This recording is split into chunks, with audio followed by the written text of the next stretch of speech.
Scotland is what is left of Britain after most of the people leave.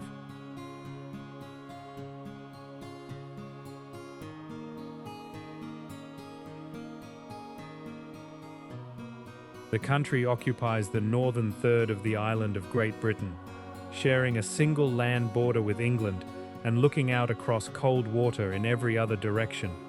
Its land area is about 30,000 square miles, roughly the size of South Carolina.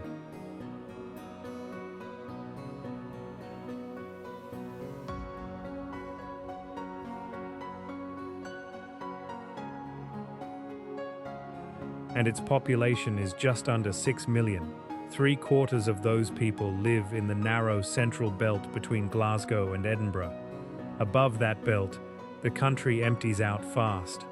The Highlands and the Islands together cover half the land.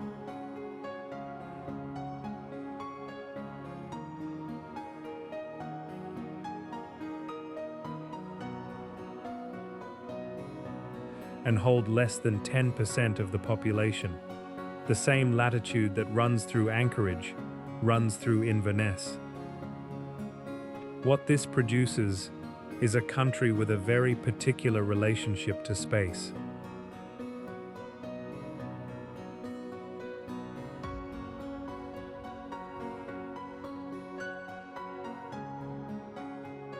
The land here was scoured by ice 12,000 years ago and has been left, in most places, more or less, as the ice left it. The weather arrives off the Atlantic with nothing to slow it down.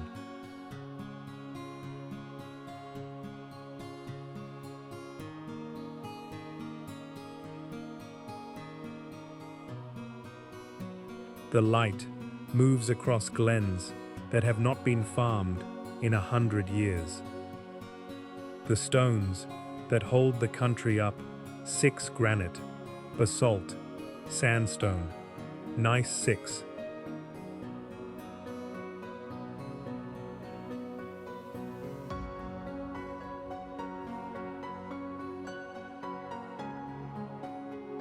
Are some of the oldest exposed rock on the European continent.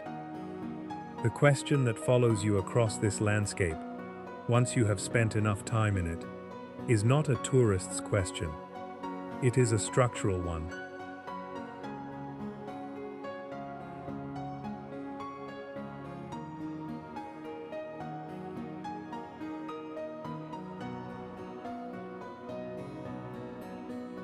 What happens when a place this old is left this empty? What survives in that emptiness, and what does it cost the country to keep it? The answer is the documentary. It accumulates slowly, one place at a time.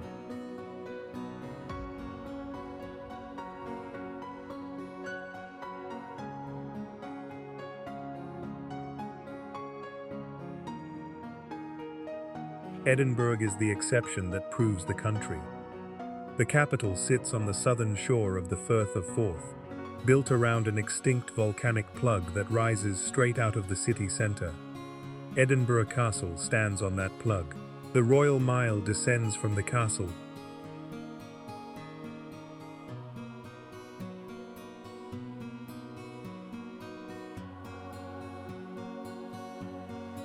Along a glacial ridge for exactly 1 Scots mile, slightly longer than an English mile, until it reaches Holyrood House at the bottom, the palace where Scotland's monarchs lived when there were monarchs to live in it.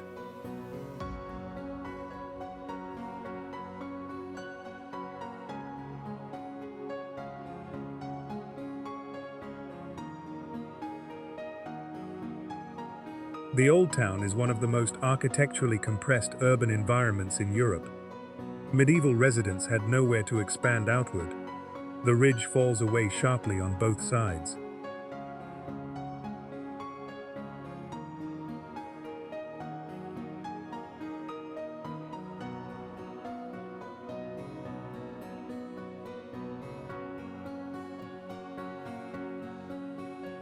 Buildings of 11 and 12 stories existed in Edinburgh in the 17th century, well before similar height was common anywhere else in Northern Europe.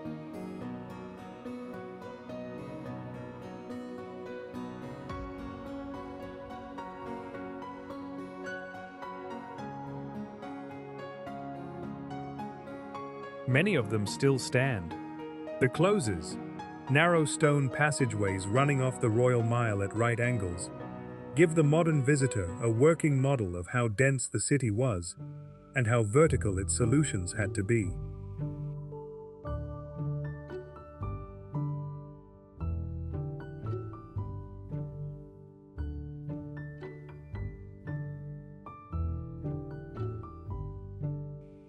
In the late 18th century, with the old town overcrowded beyond function, the city built an entirely new town across the Norloch Valley to the north.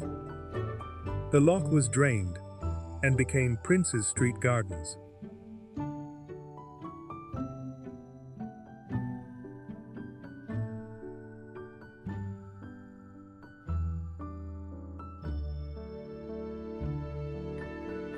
The new town, planned in a Georgian grid by the architect James Craig, is now itself a UNESCO World Heritage Site.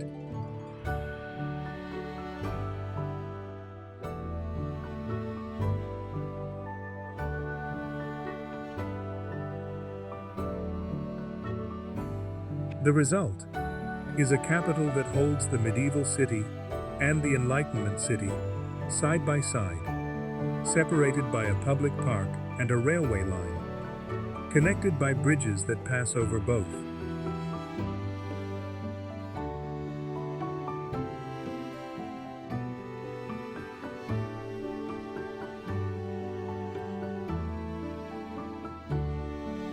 Looking across from Princes Street toward the castle on its rock, with the old town stacked behind it in dark stone, you see two cities at once.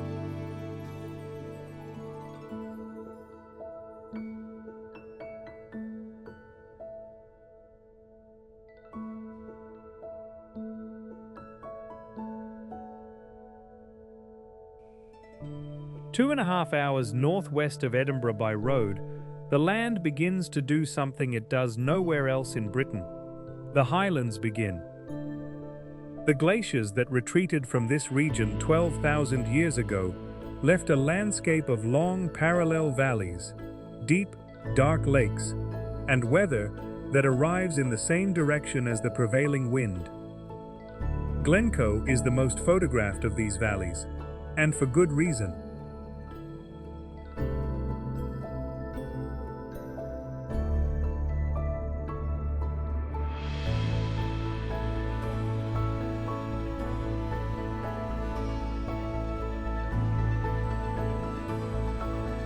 The Three Sisters, 3 sharp ridges projecting into the valley floor, one frame a glen that runs for nearly 10 miles between mountain walls, rising to over 3,000 feet. The volcanic activity that shaped Glencoe was extreme even by geological standards.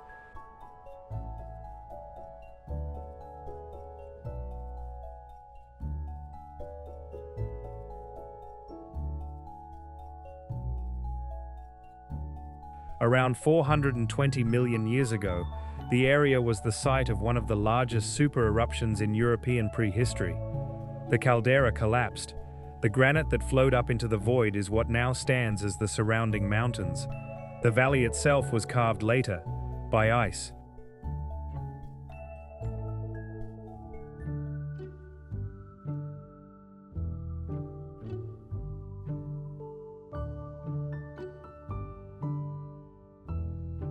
The result is one of the cleanest glaciated valleys visible anywhere in the British Isles. Glencoe also carries a specific human memory. In February 1692, a unit of soldiers loyal to the new English crown massacred 38 members of the MacDonald clan in their homes.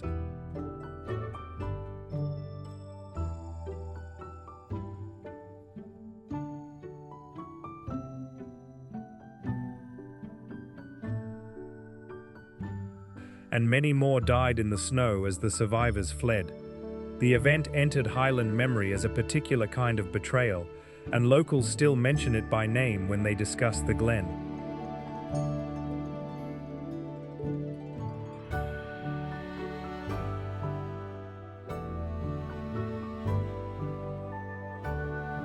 The valley today is mostly empty.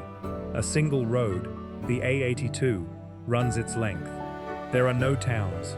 Sheep outnumber people by a margin that rounds to infinity.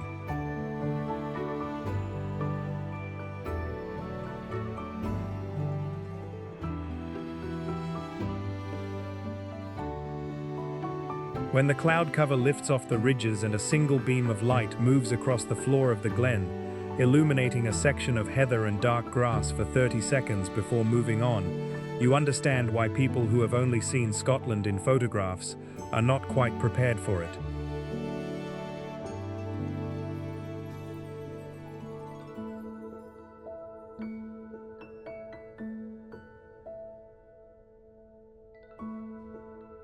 The photographs were accurate. The scale was wrong. Off Scotland's northwest coast, connected to the mainland by a short bridge completed in 1995, is the Isle of Skye.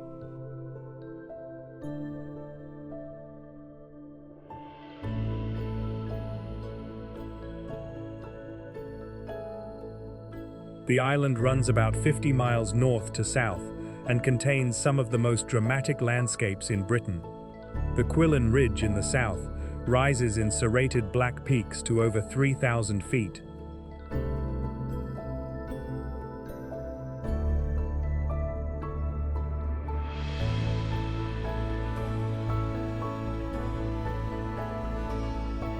The Trottenish Peninsula in the north contains the Old Man of Storr, a freestanding rock pinnacle 160 feet tall, and the Quiraing, a landslip of ridges, hidden valleys and pinnacles that is still slowly moving.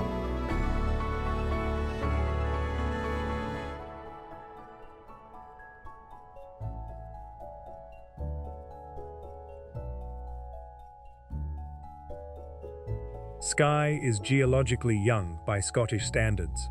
Most of its dramatic features come from volcanic activity around 60 million years ago, when the Atlantic was opening and Skye sat near the eastern edge of a much wider magmatic province.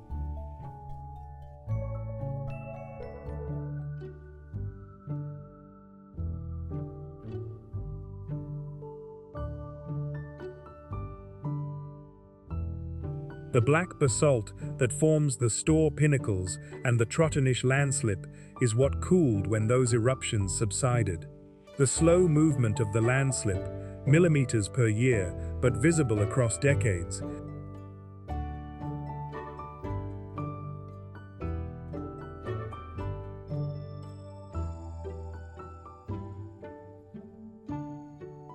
means that the island is, in the most literal sense, still being shaped. For most of the 20th century, Skye was sparsely visited. The bridge changed that.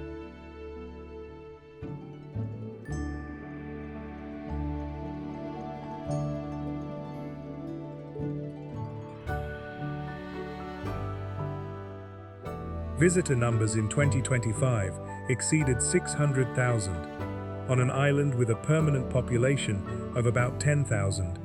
The pressure on the road network, on parking at the major sites, and on the island's housing market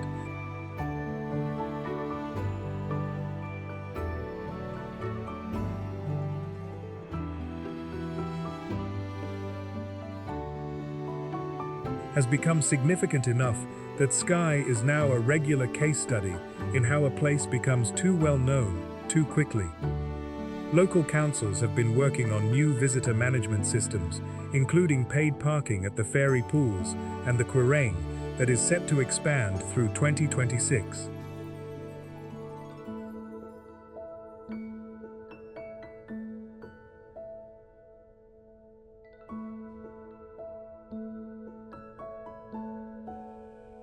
Skye on a clear morning, viewed from the Quiraing Trail, with the clouds sitting low on the Trottenish Ridge and the sea visible through the gaps to the east, is still one of the experiences for which British landscape was built.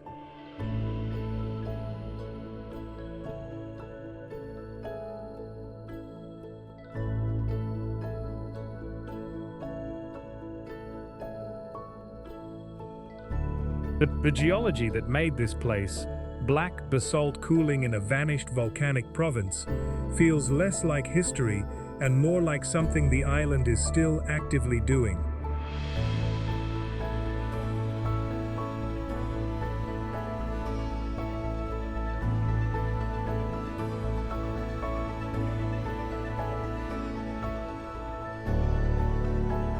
The Great Glen is the geological fault line that splits Scotland in two, running diagonally for 62 miles from Inverness on the east coast to Fort William on the west. The fault was active around 400 million years ago, when the two halves of what is now Scotland slid past each other along it.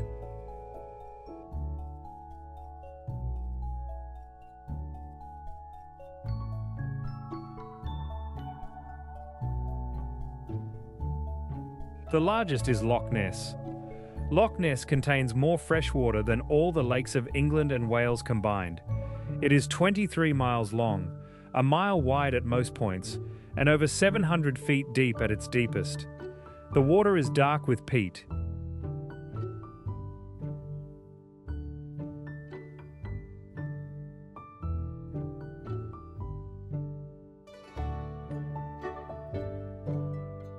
Visibility usually falls below 15 feet.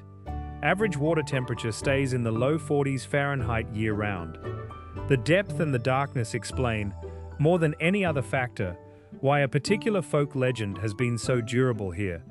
There is no way to see what is moving beneath the surface of this loch from above it. Whatever may or may not be there has the perfect cover.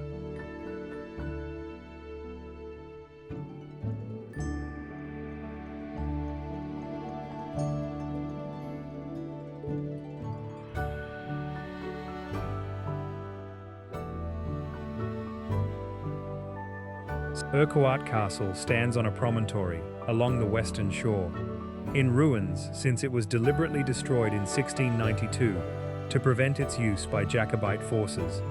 The stonework still holds. From the castle's vantage, the loch stretches in both directions to vanishing points.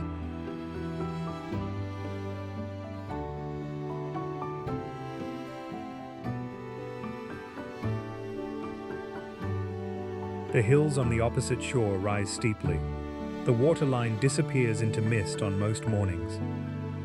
Whether anything large lives in this water is not, finally, the interesting question. The loch itself is what people who live here will tell you to come and see.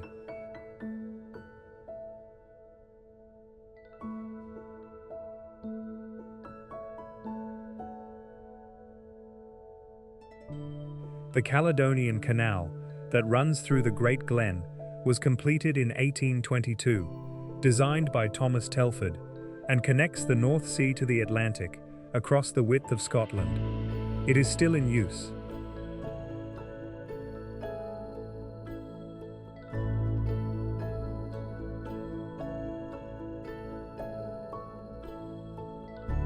The locks at Fort Augustus and the staircase of 8 at Bannockburn are working pieces of 19th century engineering the country has chosen to keep operating.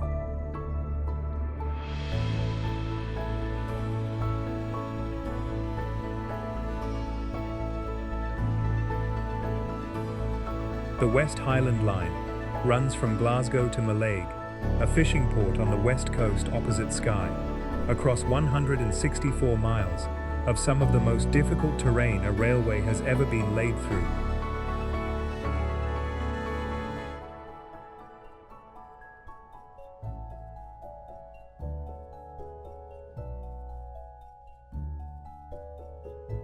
It was completed in 1901. Roughly halfway along its length, near the head of Loch Shiel, it crosses the Glenfinnan viaduct. The viaduct is 21 arches of poured concrete, 416 yards long, rising 100 feet above the valley floor.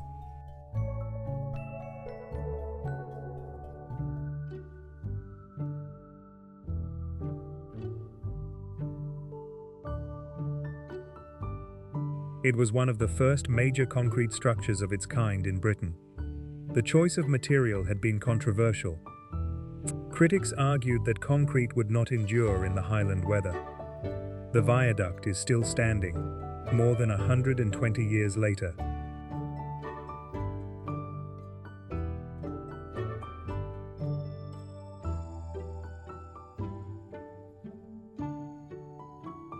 The locomotive that crosses it most days during the summer tourist season is a working steam train, painted black, that draws several thousand visitors annually to the viewpoints on either side of the valley.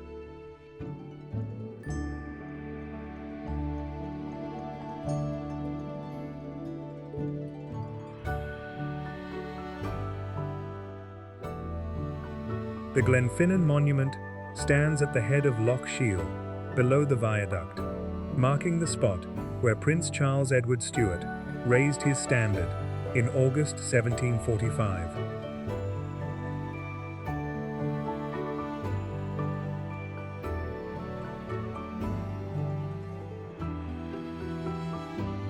Beginning the last of the Jacobite uprisings.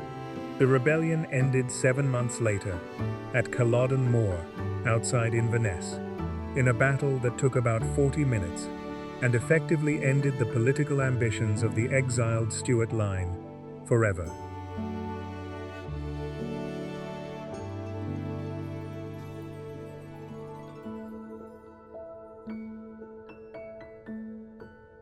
The Highland clearances followed across the next century, as landlords replaced tenant farmers with sheep, and the population of the Western Highlands collapsed. Standing at the Glenfinnan viewpoint today, with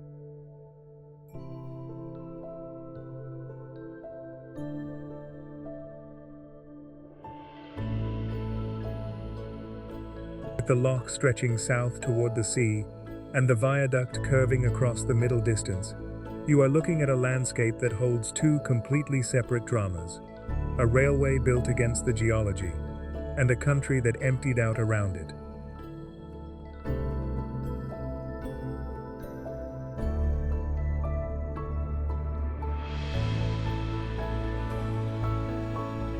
Both things remain visible. Neither has been resolved into a single explanation. Stirling occupies a position that has decided more Scottish history than any other single place. The town stands at the lowest crossing point of the River Forth.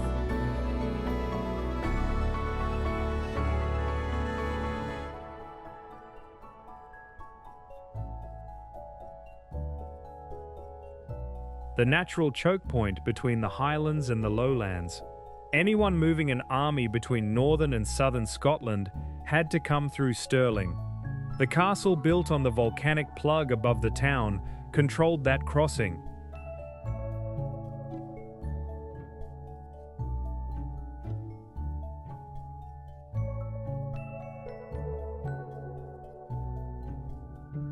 Two of the most consequential battles in Scottish history were fought in the immediate vicinity. At Stirling Bridge in 1297, William Wallace's forces destroyed an English army by allowing it to cross a narrow bridge before attacking the column while it was still divided.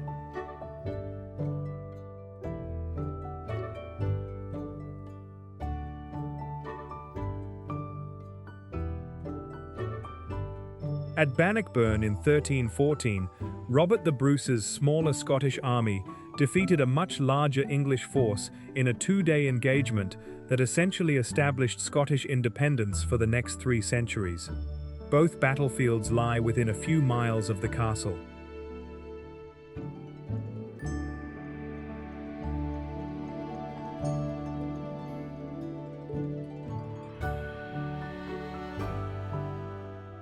Stirling Castle itself is a working example of late medieval and Renaissance Scottish royal architecture.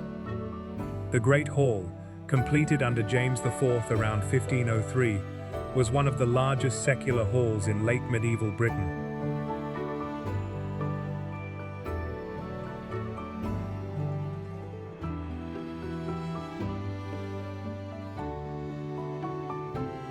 The royal palace inside the castle, completed under James V in the 1540s, contains some of the finest Renaissance stone carving in the country. The castle has been restored across recent decades, using historically appropriate techniques, and the exterior limewash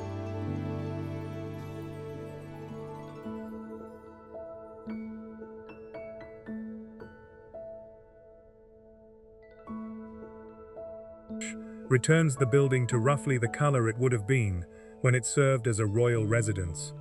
The view from the ramparts covers most of central Scotland, Highlands to the north, lowland farmland to the south, the Wallace monument rising on a rocky hill across the valley.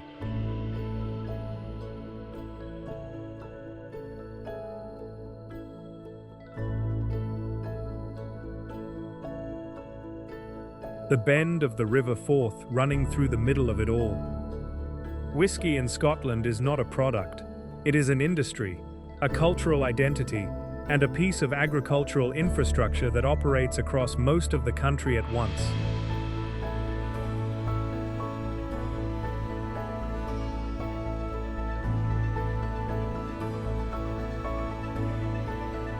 There are roughly 140 licensed distilleries currently producing Scotch whisky, distributed across 5 recognized regions: Speyside in the northeast, Highland across most of the north, Isle off the west coast.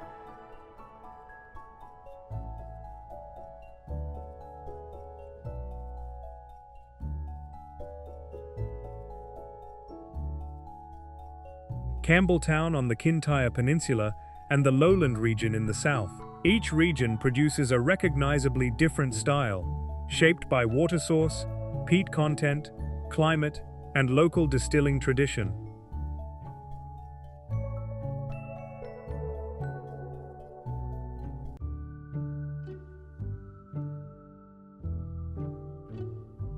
The chemistry is simple in outline and extraordinarily complex in detail. Malted barley is mashed in hot water to extract sugars. The resulting liquid is fermented with yeast into a low-alcohol wash, then distilled twice in copper pot stills.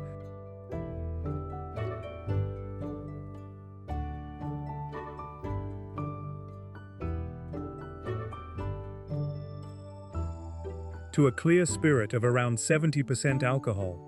That spirit goes into oak barrels 6, almost always reused, often from American bourbon production or Spanish sherry production 6, and is left to age.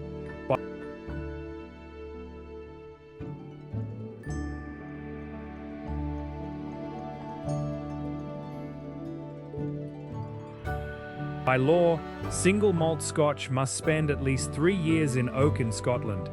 Most of what reaches international markets has spent at least 12.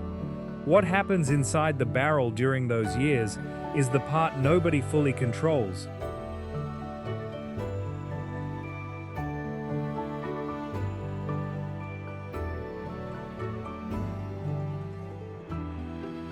The wood breathes. The spirit absorbs compounds from the oak 6 vanilla, caramel, dried fruit 6, and loses about 2% of its volume each year to evaporation, in a phenomenon known across the industry as the angel's share.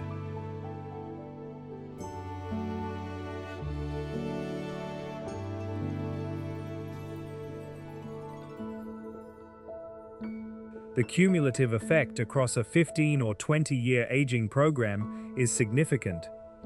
Scotch whisky exports were worth approximately $7 billion in 2024, with the United States as the largest single market.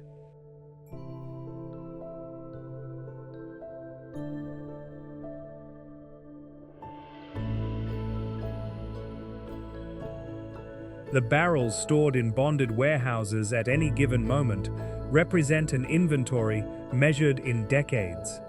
The whole operation runs on the assumption that what is being put into a barrel today will be sold in 2040 or 2050. Few industries are still organized that way.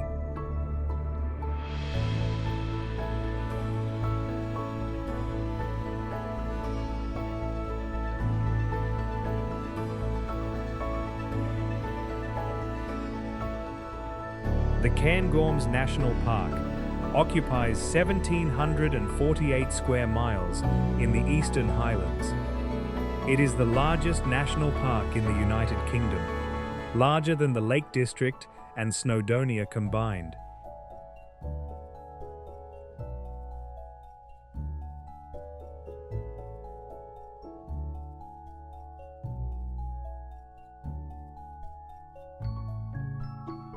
The Cairngorms themselves are a high granite plateau, with 5 of the 6 highest peaks in the United Kingdom rising above the surrounding landscape.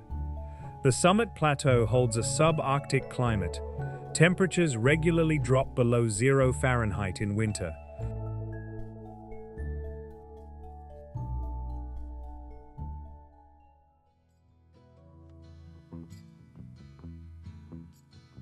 Snow can persist in shaded corries into July. The park contains the largest contiguous area of native Scots pine forest left in Britain. The Caledonian forest, which once covered most of the Highlands, was largely cleared between the 16th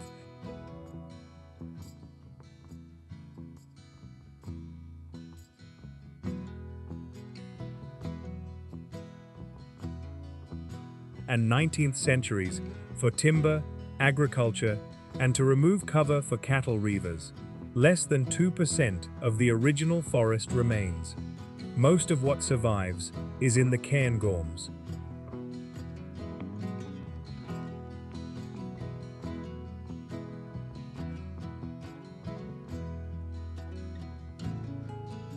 Restoration efforts across the past 3 decades have begun to expand the forest area again, with a long-term goal of recovering thousands of additional acres. Wildlife inside the park is some of the most distinctive in Britain. Red deer move across the moors in herds visible from a mile away during the autumn rut.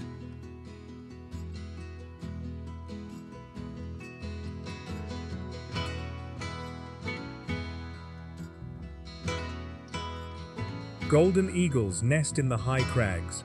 A small, free-ranging reindeer herd, introduced in the 1950s and managed since, is the only one in the British Isles. Capercaillie, mountain hare, ptarmigan, and red squirrels survive here.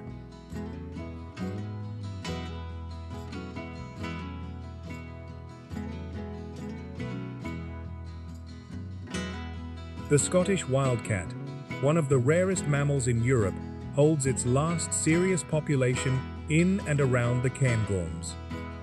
Driving the road from Aviemore up to the ski centre at sunrise on a clear winter morning, with the snow on the high plateau,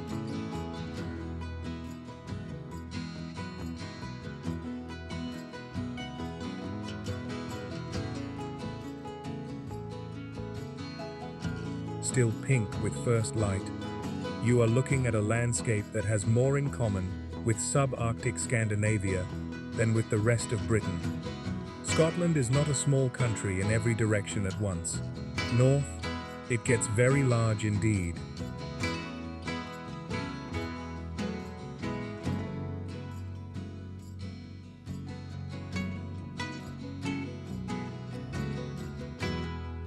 "45 miles west of Edinburgh sits Glasgow, the largest city in Scotland and the 3rd largest in Britain. Glasgow has roughly 600,000 people in the city proper and over 1.5 million in the greater metropolitan area.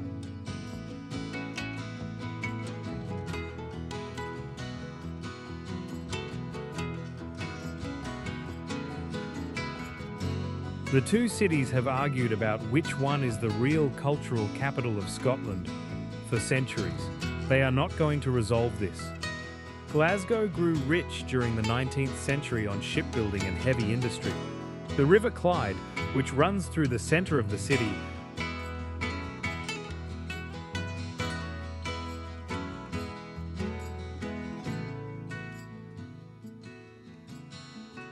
was for several decades the most productive shipyard region on Earth.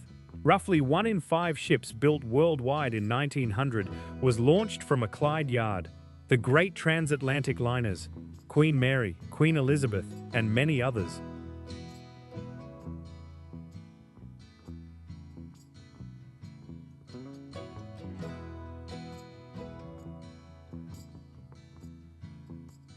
Were built here.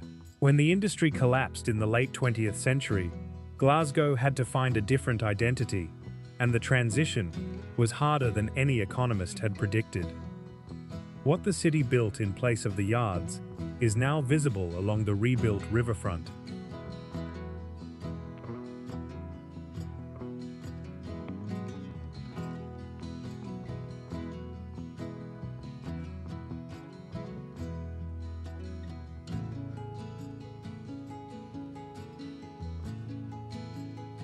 the Riverside Museum on the North Bank, designed by Zaha Hadid and completed in 2011, houses a transport collection that includes locomotives, trams, and salvaged ships' fittings. Concert venues and arenas stand a short distance upstream on land that used to be shipyards. The buildings are deliberately not modest.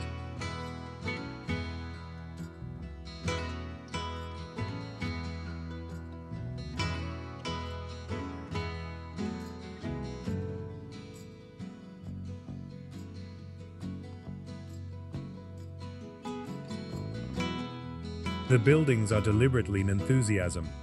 Glasgow does not do modest. Architecture across the city centre reflects the period of greatest commercial confidence.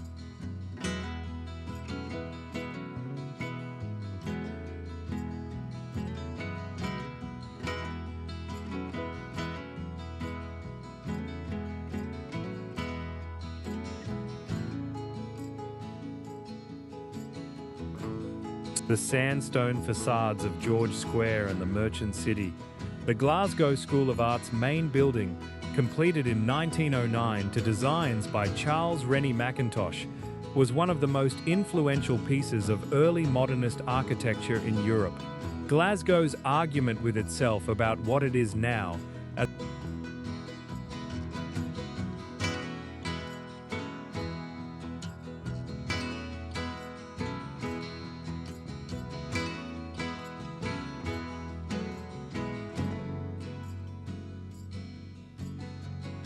opposed to what it was, is more interesting than most cities' entire histories.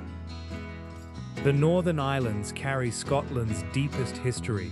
Orkney, a group of about 70 islands off the northern tip of mainland Scotland, was inhabited by farmers and stone builders 5,000 years ago.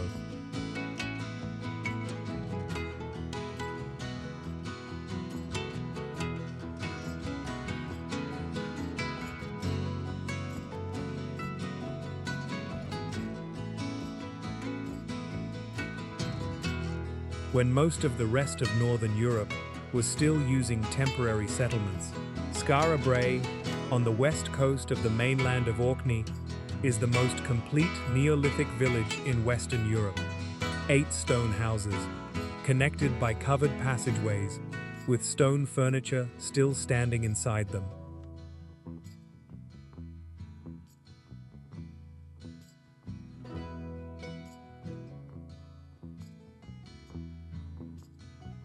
The village was built around 3180 BC and inhabited for roughly 600 years before it was abandoned.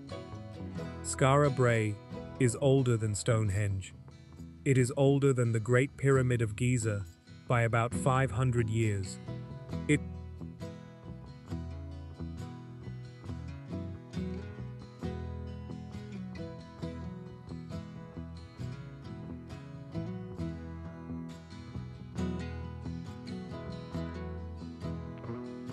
was buried under sand for most of the period since it was abandoned, which is why it survives in the condition it does. A storm in 1850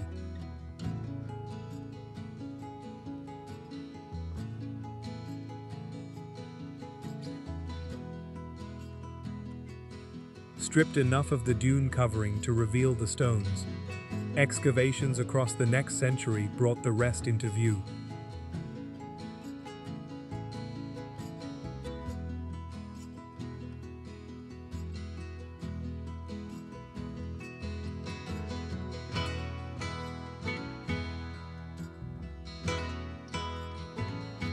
Nearby, on the mainland of Orkney, stand the Ring of Brodgar, a stone circle of which 27 of the original 60 stones remain.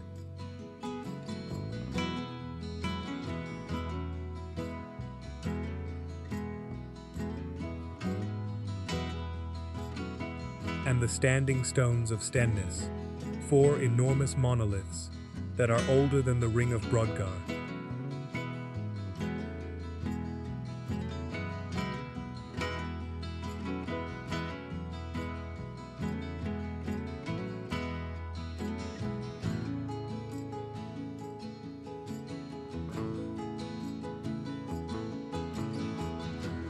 and may be older than Stonehenge by several centuries. The Neolithic site complex around the Ness of Brodgar, still under active excavation, is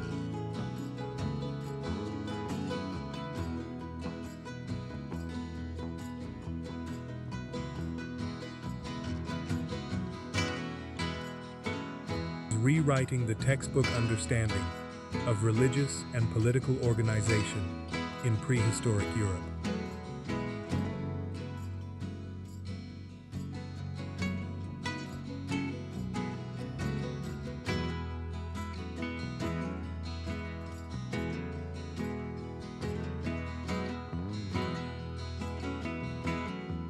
For most visitors to Scotland, this history is invisible. The islands are not on the road system. They require a ferry from Scrabster or a flight from Edinburgh.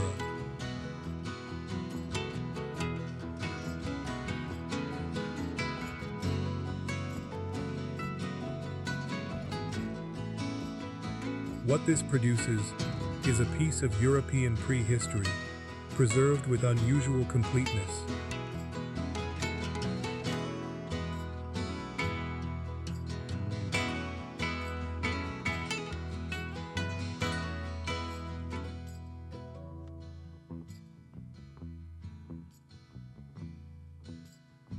On islands that the rest of Europe largely forgot to bother.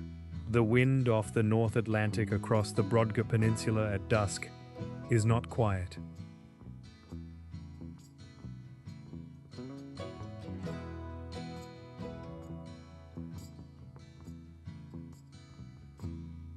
The standing stones do not require explanation.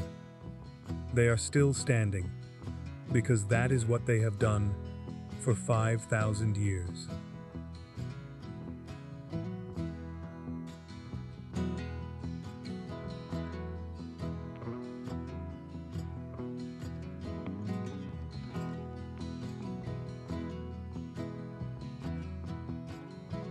Edinburgh in August is not really Edinburgh anymore.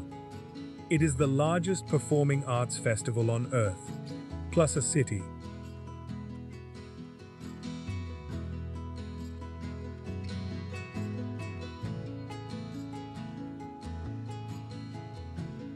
The Edinburgh Festival Fringe, founded in 1947 alongside the Edinburgh International Festival,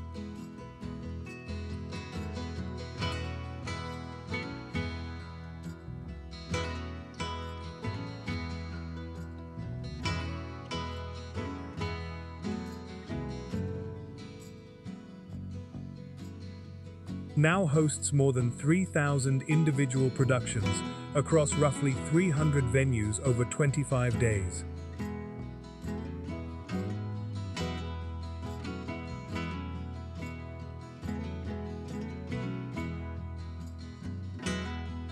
The Royal Edinburgh Military Tattoo runs in parallel on the castle esplanade, drawing 200,000 attendees across its August run.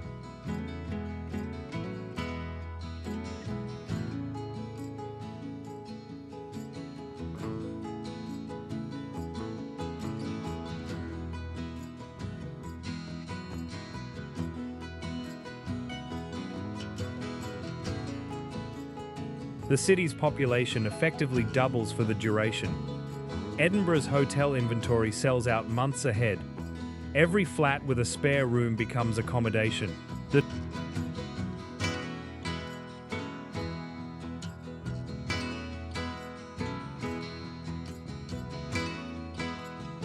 2026 Fringe season is currently scheduled for August 7th through the 31st.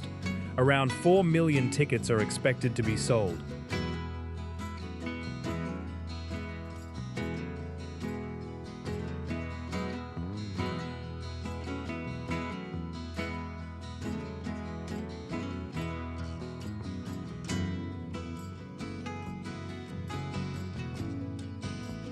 Around 12,000 performers will work the city for the month. It is the place where new comedy, new theatre, and new performance art still get tested on the largest possible audience at once.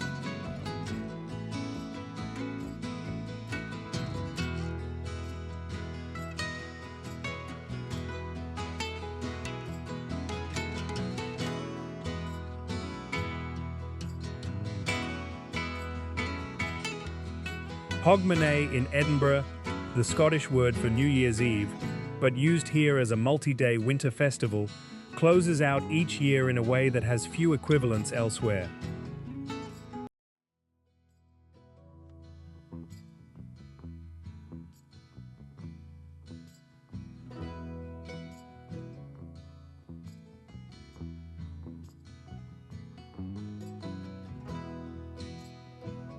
The street party along Princes Street draws around 75,000 people on December 31st.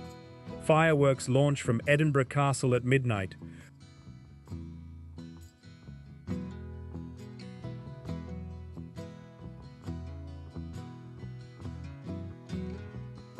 With the castle rock floodlit and the old town silhouetted behind. The torchlight procession on December 29th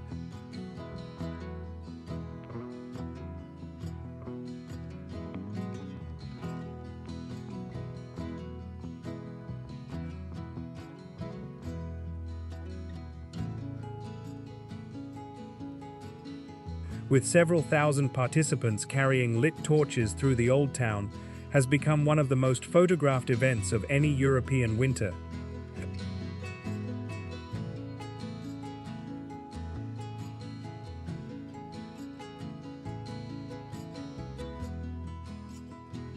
The North Sea east of Scotland is now the largest offshore wind production region in Europe. As of early 2026, installed offshore wind capacity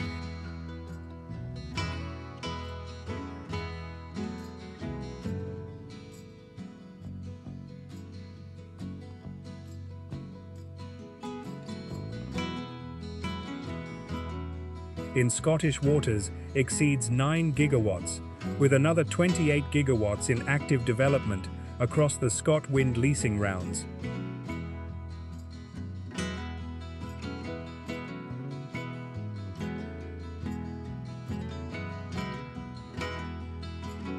The Berwick Bank development off the southeast coast, when fully built, will be among the largest offshore wind farms on Earth.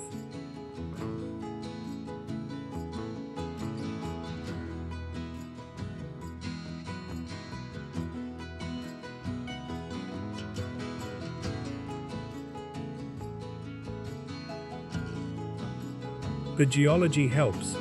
The continental shelf east of Scotland extends well out from the coast, providing shallow seabed in which turbine foundations can be driven cheaply. The wind regime is exceptional.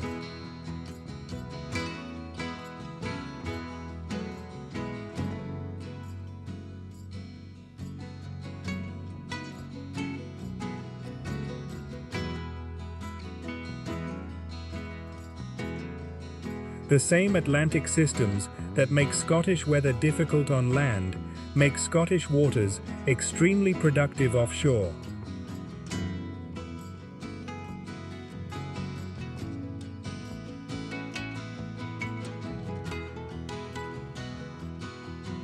The workforce that built the country's oil and gas industry across the latter half of the 20th century is transitioning into building and maintaining offshore wind installations.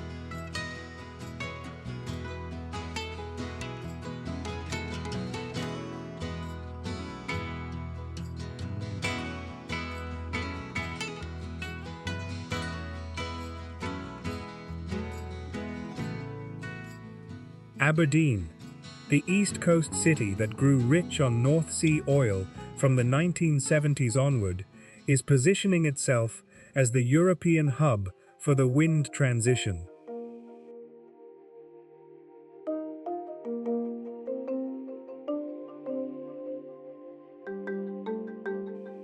The economic argument the Scottish government is making, that the country can build a post-fossil economy on the same maritime expertise that built the fossil economy, has yet to be fully tested.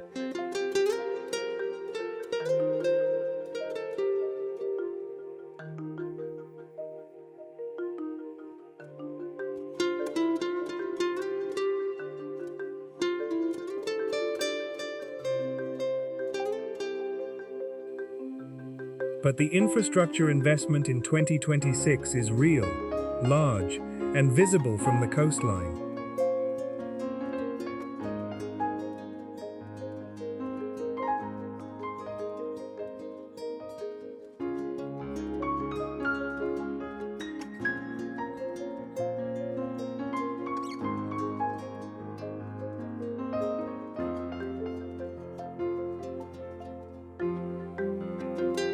Scotland accumulates. That is the answer the documentary has been working toward.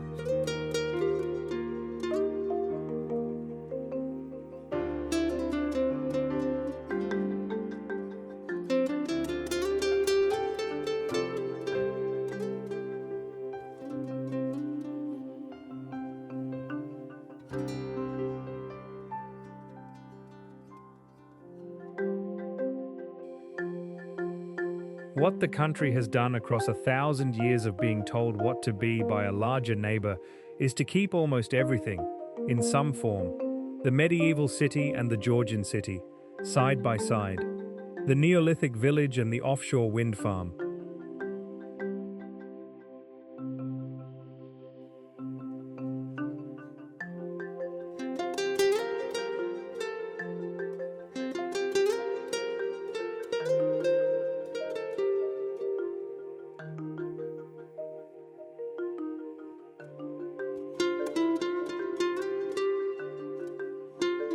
The Highland Glen that emptied 2 centuries ago, and the festival that fills the capital each August.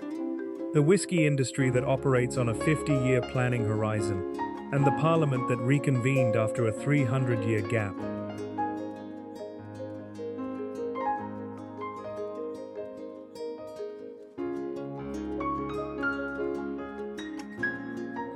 None of these things has displaced the others. The country has chosen, over and over, to keep what came before, alongside whatever came next.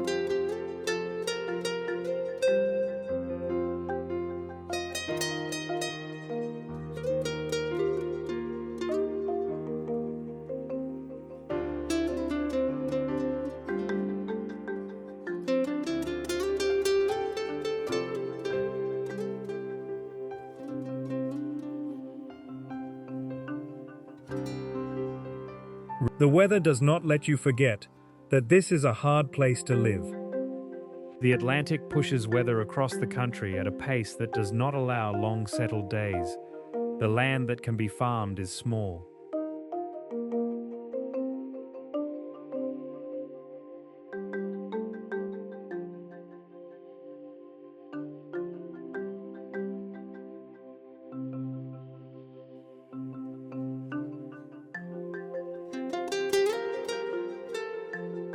The land that cannot, heather moor, bare rock, high plateau, peat bog, covers most of the map. The country was shaped by what it had to refuse to die from. What you leave with, after enough time on the road here, is not a single image but a layering.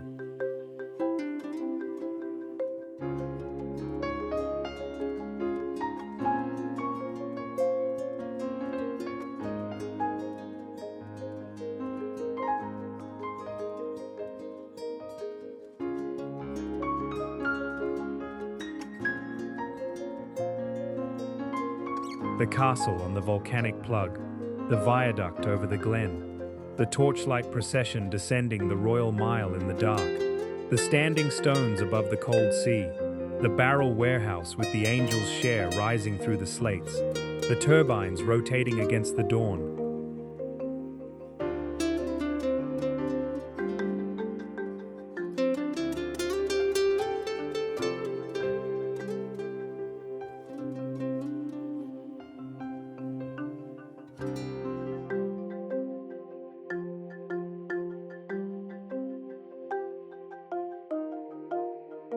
Scotland is empty, in the places where Europe stopped being empty 1,000 years ago, and wild in the places where the rest of the continent gave up being wild.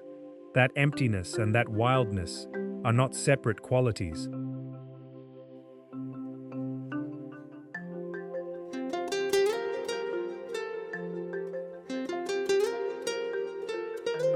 They are the same answer to the same question, asked in different valleys, on different islands, in different centuries. The country gives them to you in pieces. The pieces add up.